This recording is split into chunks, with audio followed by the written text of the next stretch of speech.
Hey, this is going to be a slightly controversial video, but hopefully it should help at least one business owner. If it helps one business owner who's already in a sticky fix, I'm happy.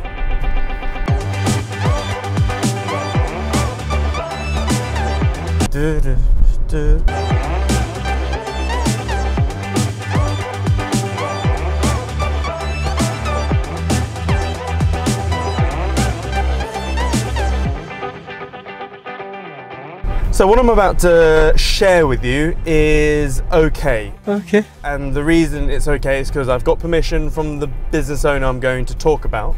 I'm not a big fan of talking about other people. It's just a shitty trait to have. However, all of this is cool. I've ran it by and yeah, it's good. There's a business that a very good friend of mine owns. And it's a business which I've respected for a long time. You know, it's one of those, you know, everyone has a friend who has a really good business, you know, that they think, and, you know. You do. So not long ago, he approached me and said, hey, Siam, I'm looking to exit, or I need investment, I need to grow, or blah, blah, blah. Can you help a brother up? Brother up? Where are we going? I do quite a lot of buying and selling businesses. I quite like it, it's fun. I have never been so shocked in a business meeting as I was the other day. Within the first 30 seconds, I could tell that I was looking at a basket case. And this was definitely not the strong, awesome business that for many years I thought it was. By the way, I did a little bit of homework before that meeting, because what I said is that I needed 3 years, basically before I buy any business, I personally like to have 3 years worth of accounts and at least a year's worth of bank statements.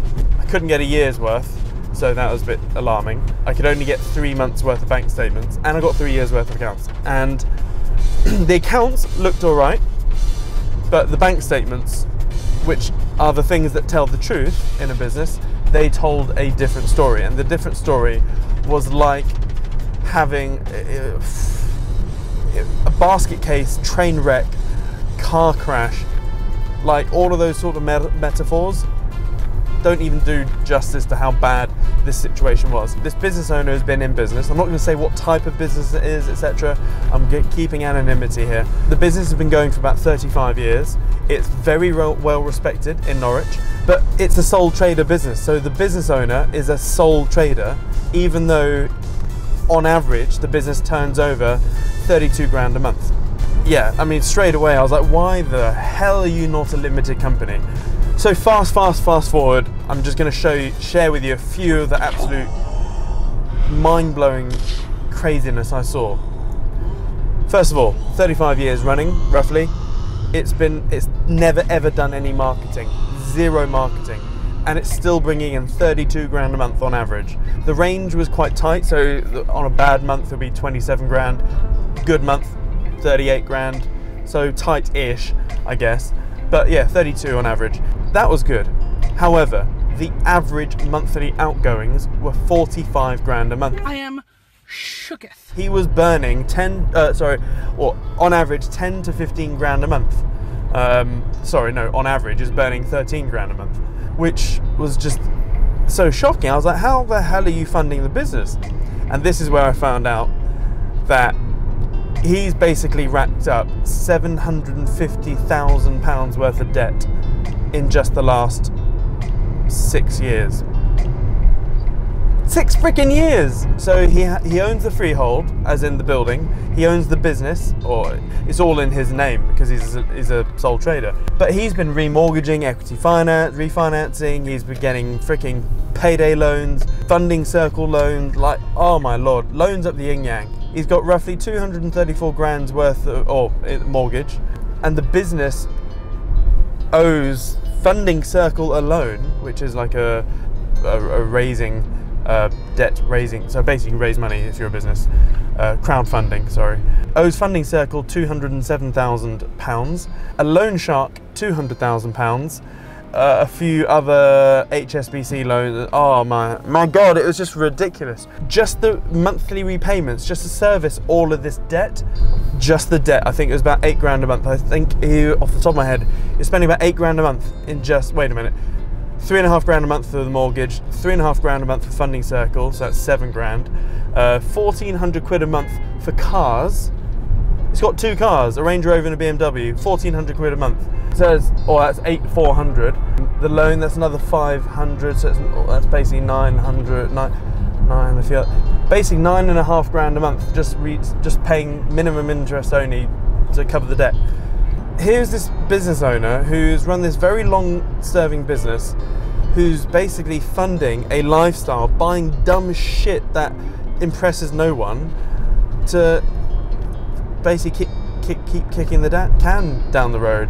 And I guess everything I was saying in this video are mini learning points in itself. Don't buy dumb shit to try and impress people you don't know, or that you don't even like. And in most cases, people don't respect you or like you for the fancy things that you own. People don't care how big a house you live in or what car you drive. Like, if anything, it puts people up the wrong way if you like show off. Yeah, if you're just a show off. He didn't know his numbers. He did not know his basic business metrics, his turnover, his gross margin, gross net margin, his outgoings, how much he's paying with the staff, like all of the simple stuff that you need in business, not there. So he had everything up here, and he was, oh no, things will be fine. And like, he didn't know he was burning 10 to 15 grand a month, which is why he was like, I don't know why, but I keep having to borrow money for working capital to pay the VAT.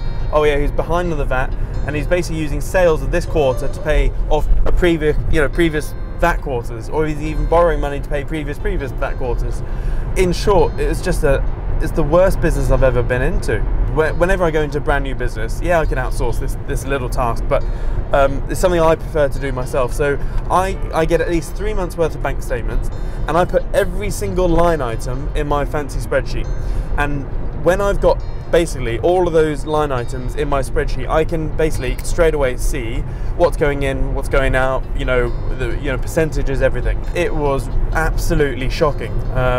In fact, I'm just going to stop saying how bad it was now. He was paying an accountant £800 a month. What did the accountant do after investigating?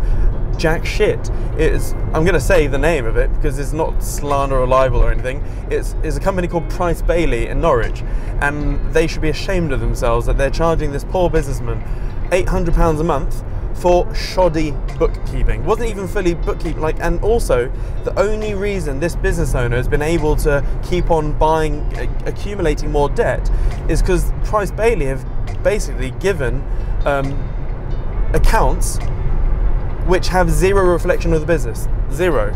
Like, you look at these 3 years worth of accounts and go, oh, this is a strong business with a lot of assets. Yeah, and of course this business owner is going to be able to raise money, because when people lend money, they look at the audited reports. Oh, here's another thing: his thinking about money, and obviously he went on the defensive once I was trying to paint the clear, proper picture of what was going on. He was like, no, everything's fine. I've got 70 grand in the bank, blah blah blah. I got loads of working capital, and so I sort of prodded him because I know the bank statements because I just spent 4 hours non-stop going through them all. And I was like, 70 grand, what's that? And basically said, oh, I've got 40 grand from the last funding circle loan, and I've got another 30 grand of overdraft. And I was like, what the? Your overdraft is not cash in the bank. Your overdraft is a freaking loan from the bank. And an overdraft is not even the best, it's probably one of the worst loans to have, because at any point in time, if there's ever a liquidity crisis, banks can basically call in their overdrafts. So many businesses went bankrupt in 2008 because the banks just called in their overdraft or just stopped the overdraft facility. So if you are a business where you are basically always in your overdraft, and if you get back to the black, that's a good day, you need to fix up. You need to basically hunker down now. Yeah, and basically he was just putting his head in the sand. He's like, oh no, in about 4 months' time, once I've gone through that 40 grand in actual cash, he'll just borrow more. And I was like, what's the end game here? Like, the second you can't borrow any money, you're bankrupt. And because it's a sole trader, you're going to lose everything: the house, the business, everything. So my key learning points here is that, one, like 9 times out of 10, if you have an actual business, you need to be a limited company. And that's the absolute basics, okay? Having one limited company for your business is absolute basics. Yeah, you can do all sorts of financial engineering. It was good to see that he was VAT registered at least. I mean, he was doing what? He was averaging 32 grand a month. So yeah, or he'd be above the mandatory VAT threshold anyway. I think it's what, £230,000 turnover, you have to be 20% VAT registered. And then you have to be VAT registered full stop. Oh, well, that's full stop. But once you get above £85,000, you then have to be VAT registered anyway. So that's that. Yeah, I guess the learning points are that you need to know your business metrics.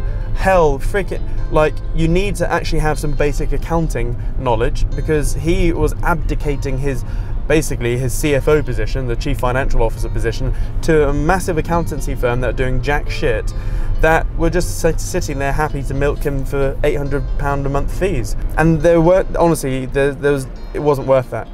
At most, he should be paying £2 grand a year in accountancy fees. That's it, max. Not 800 quid a month. But the thing is, I'm going to help him out. I really am, because the only that's if he lets me. He's got a lifeline now of that 40 grand in cash that he actually needs to basically. I've personally identified that he can wipe out 10 grand a month in costs, so that should almost get to break even. But you have to take some pretty stringent measures, i.e. getting rid of 2 of the cars, the Range Rover and the BMW, he was reluctant to do that. There's a few other things, but I think overnight I could basically parachute my marketing company in, and I could increase revenue by a good 10 grand a month at the very least. So if we can, like, if I'm allowed, I could get rid of 10 grand in costs, add 10 grand in revenue per month, and that's just to begin with. Restructure everything so it's now tax efficient. Within a year, I reckon I could be tuning that baby so it's spitting out 20 grand a month net profit. It's either that or he goes bust, and I really hope he doesn't do that. I've gone off on one here because I'm genuinely affected by this, because he's a really good friend and I don't want him to see him lose his business. But yeah, there's many learning points here. So if you are a business owner and you're burying your head in the sand, or you think in 3 months time game over, or sales have suddenly dried up, you need to start doing something different. If you always do the same thing expecting a different result, you're an idiot. That's my saying. I think someone else said it much more eloquently. From a bystander, does that make sense, Matty? Yeah, sounds good. Yeah, bit of a sad video, but I just hope, please just share this video with one person who you think is in business, who probably needs a kick up the arse to basically sort their head out, pull the head out of their arse even, and sort out the finances. I mean, there's all sorts of financial engineering one can do. Hell, you could get Theo freaking Pathetis into that business, and it doesn't. But the thing is, no matter who it is, you cannot defy maths. And the simple maths of the matter is, 32 grand a month is coming in, 45 grand a month is leaving. You have to, at the very least, either plug, or basically you have to plug that 13 grand a month deficit. Whether you get rid of 13 grand a month of outgoings and then you break even, or you halve the outgoings, then increase sales by 50%. Yeah, anyway, this will probably go on for an hour if you let me. Hope that helps. Kick up the arse. Hope it's kicked you or a friend up the arse. Learn basic accounting. Know your turnover, your hell, even basics. Your what's coming in, what's going out, how much you're paying your staff, your tax liability at any point in time, and that's not just the VAT, that's PAYE and your corporation tax. Again, like what I personally do is I have 4 bank accounts. For every business I have 4 bank accounts. My operating, my tax, my wages, and my profit account. So everything, all money goes in. So this is actually from a book by a guy called Mike Michalowicz. It's called Profit First. Really good book. It's so simple. So everything, all money, everything goes in and out of the operating account. But what I do is I have set percentages, or so basically twice a month I do like a rejiggery of my accounts, and then some goes into the wages account, straight away, like whatever is required goes into the tax account. That includes VAT, PAYE, and or national insurance, and also corporation tax. And then once you know your stats, you then know what you can actually withdraw. So like, I know, for instance, that there's one business I have that for every £1 I make, 30p of that is mine, as in that whatever's in there I draw out, so that is absolutely mine. But then again, whatever you draw out from your business, you're then going to be paying in income tax. So whether that's 20 or 40 or 45%. Anyway, that's all for me. See you later.